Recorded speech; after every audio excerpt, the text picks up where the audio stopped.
So this is your y. Correct? And the I is the moment of the inertia of the section about neutral axis. So if this is B, this is H, your I is BH3 divided by.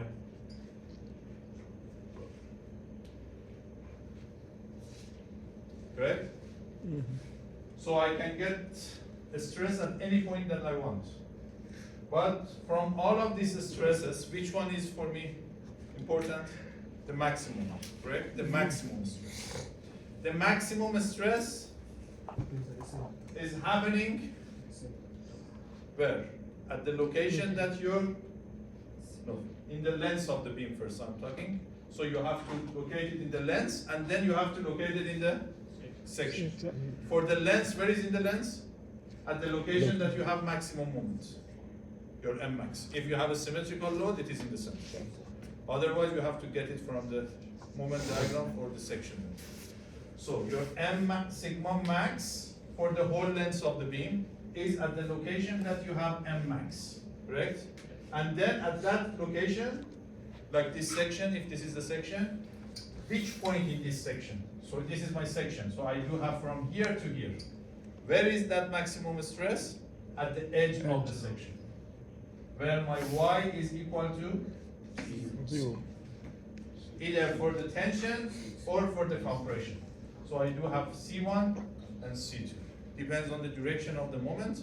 You know which one is under compression, which one is under tension. Clear?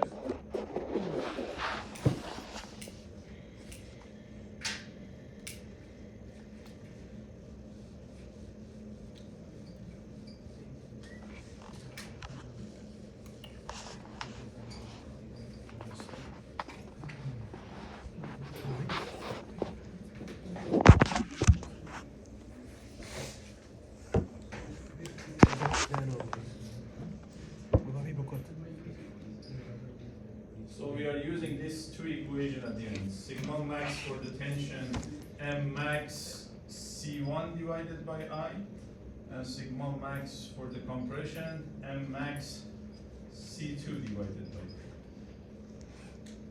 I. And if this is your section, and this is the neutral axis, and this is your moment, which is the positive moment, so this is C1, this is C2.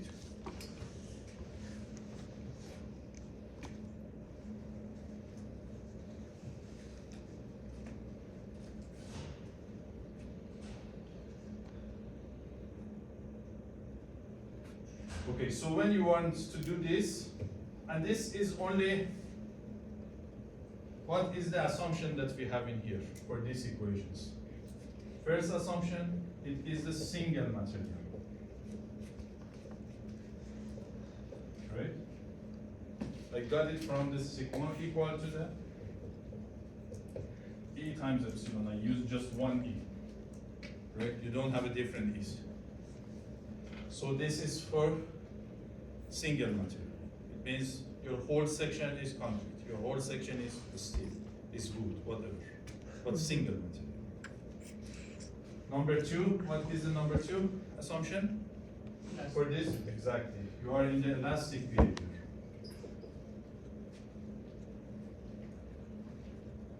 You are in elastic behavior. So as long as you have these two assumptions, you can use these equations.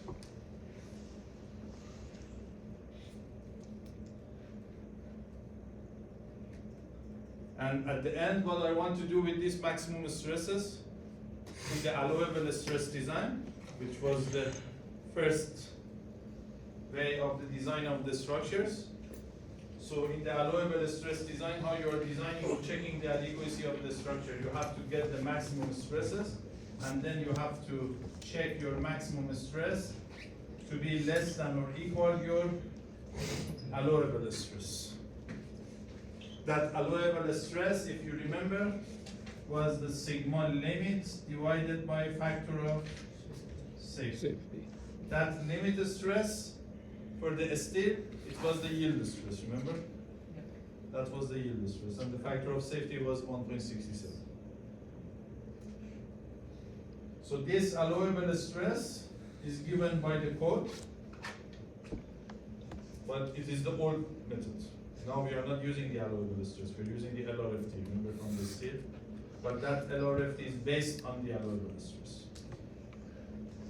So when I'm getting these maximum stresses, I can calculate the allowable stress, or it is given to me, and then I can compare. If my compression maximum stress is less than the allowable stress in compression, and if my maximum tension is less than the allowable in tension. For the steel, this one and this one, they were the same, correct? It was sigma y divided by 1.67. But for the concrete, they are not the same. Why? Because the concrete in compression is more stronger than tension. How much is stronger? Any idea? 10%. Exactly. 10 times stronger in compression compared to the tension, roughly. That means if you can apply, for example, 10 kilonewton to a piece of concrete in compression to crush it, you just need to apply 1 kilonewton in tension to make it failure.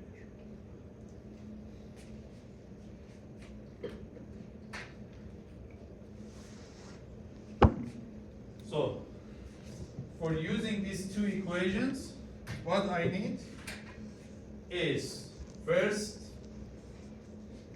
location of neutral axis. Where is the location of neutral axis? At the center of area. If your area is symmetrical, your center of area is in the middle. Otherwise, you have to get it. Number two is moment of the inertia about the neutral axis. This is your second challenge. To get the moment of inertia about the neutral axis. And number three is finding the M max.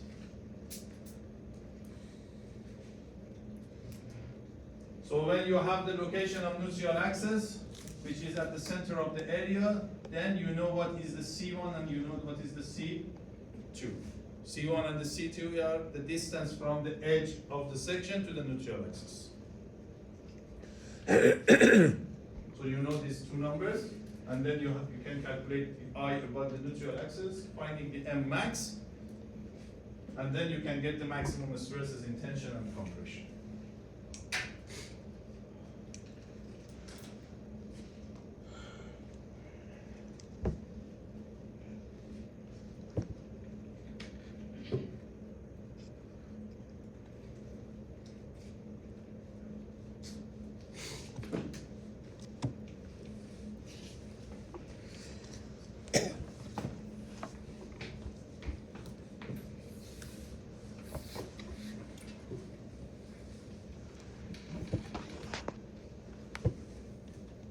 Yesterday I discussed about how to get the maximum moment, and I told you that you have three different methods, correct?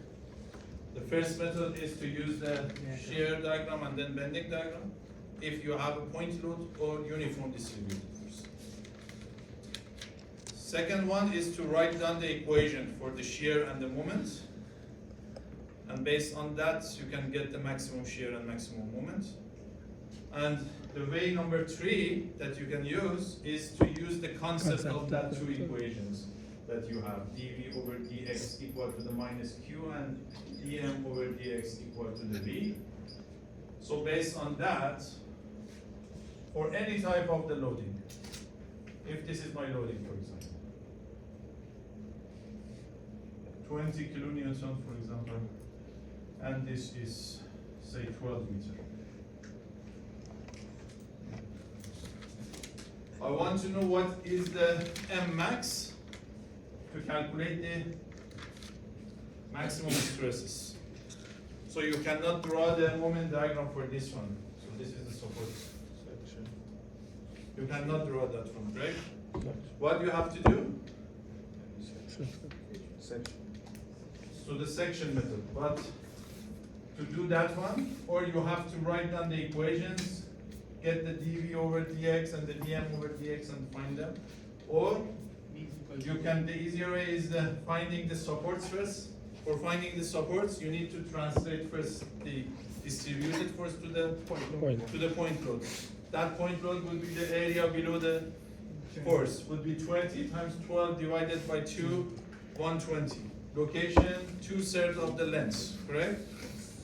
So that means at the 9 meter, correct? Yeah.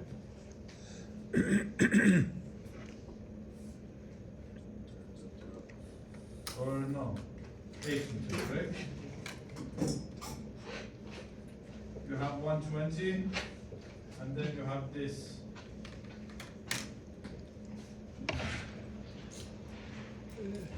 Yeah. This will be 80, this will be 40.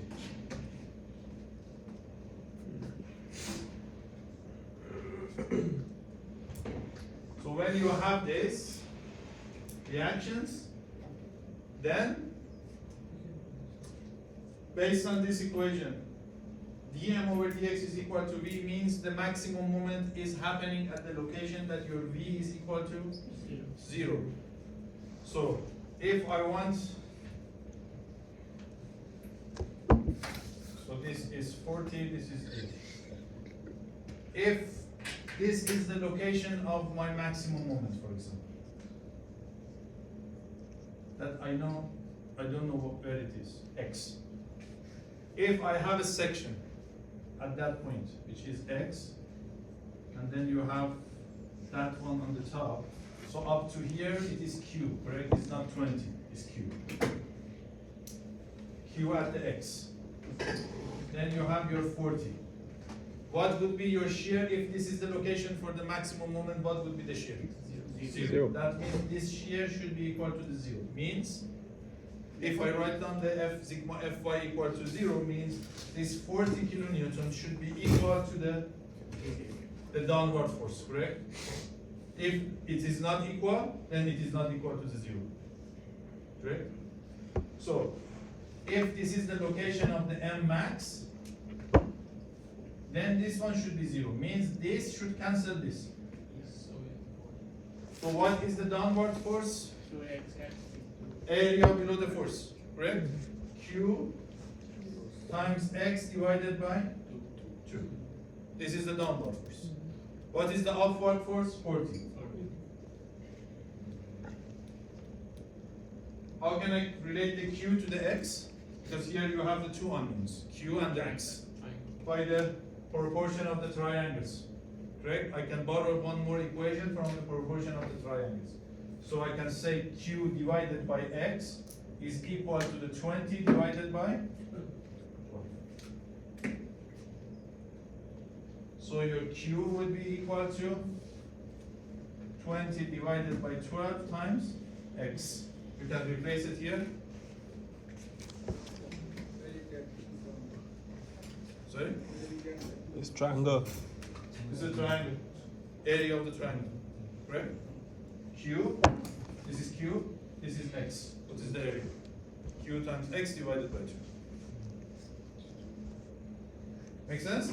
Mm-hmm. So now you can replace this one here, and then you have an equation only dependent on the x. So you can find the x. If I have an x, then if you know what is the x, for example, if it is 2 meters, for example, then you can get the m, correct? You can calculate this force, you know this force, and then you can get the moment and get the maximum moments. Make sense? Mm-hmm.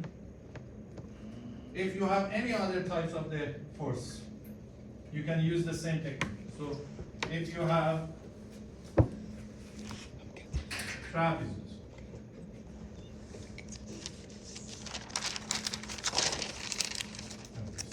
symmetrical. If it is symmetrical, then you don't need even to calculate it. You know already where is the location of maximum. Where is it? In the middle. Right? But if it is not symmetrical, like this.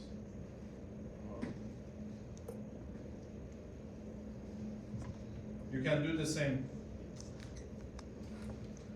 So assume this is, for example, 10. Mm-hmm. And this is 3, this is 6, this is 3. and this is 3 meter.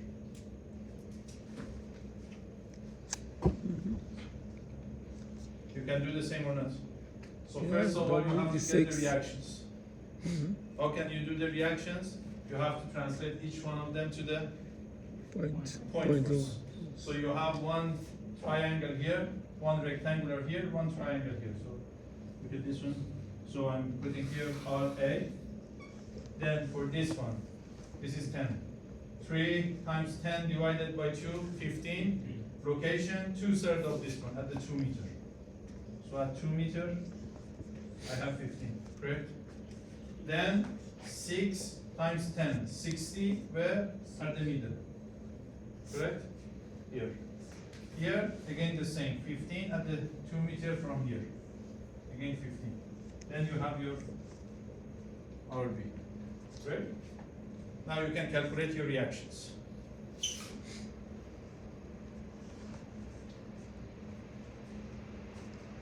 Assume, for example, this is 90, this is 30.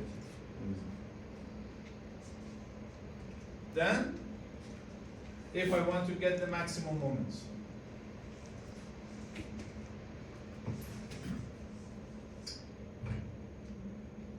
so I want to get the maximum moment. So this is not the correct number, 90 and 30, just for the purpose of the example. You have to calculate it.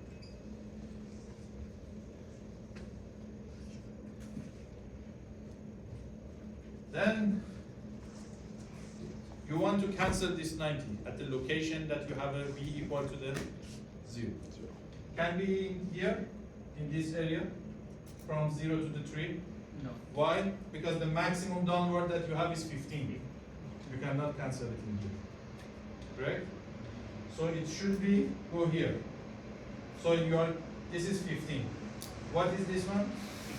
60. Is it there? No. No. So where is the location of your maximum moment? It should be in this area. Correct? Who cutting grass is all right? So it should be this one, for example. So this 90 wasn't the correct number. That should be like 70, for example. Mhm. If or 80, whatever. 80.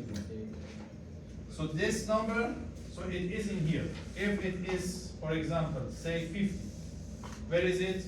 Somewhere in here. Mhm. Then you can calculate that number. Because this is 15, what if this is 50? How much you need to cancel from here? 35. 15 minus 50. 35. minus 35. 15 is 35, correct? Mhm. So what would be the length that you need from them? 3.5. 3.5. meter from here. 3.5 plus 3 at the 6.5 from the. Make sense? Yeah. So depends on this reaction, you know where is the location of your maximum moment, and then you can calculate it. That you need to cancel this. Professor, go over that again. So you have here a 50, correct? Correct. Let me show it again. So this is 10, this is 3, this is 6, this is 3. Mhm. So this is 50, correct? Correct. So at the location that you have maximum moment, your shear should be 0. That means your downward force should be equal to the 50 upward force. Your upward is 50, so you need the downward equal to the 50. Correct. I got So that. the location of the maximum moment can be happen here from 0 to the 3. Any location in here? No. No, Because it's here 15. the maximum downward that you have is 15. 15. It cannot cancel the 50. Okay. Correct? Mhm. So this one is the 15. So it should be somewhere in here to here. But where? I have to calculate it. So I'm saying it is somewhere in here that I don't know. It is X. Correct? Mhm. But this is the uniform load. Correct? Yes. What will be the downward force here for the X? This is 10 10 times X. X. Correct? Mhm. And then I have another 15 to be added, Mhm. plus 15. It should be equal to what? 50. 50. That means 10 times X, it should be equal to the 35. Means your X is equal to the 3.5. All right. Gotcha. Right? Yeah. Then you know the location of the maximum moment. Now you can get the maximum moment. Mhm. Yeah? Yeah.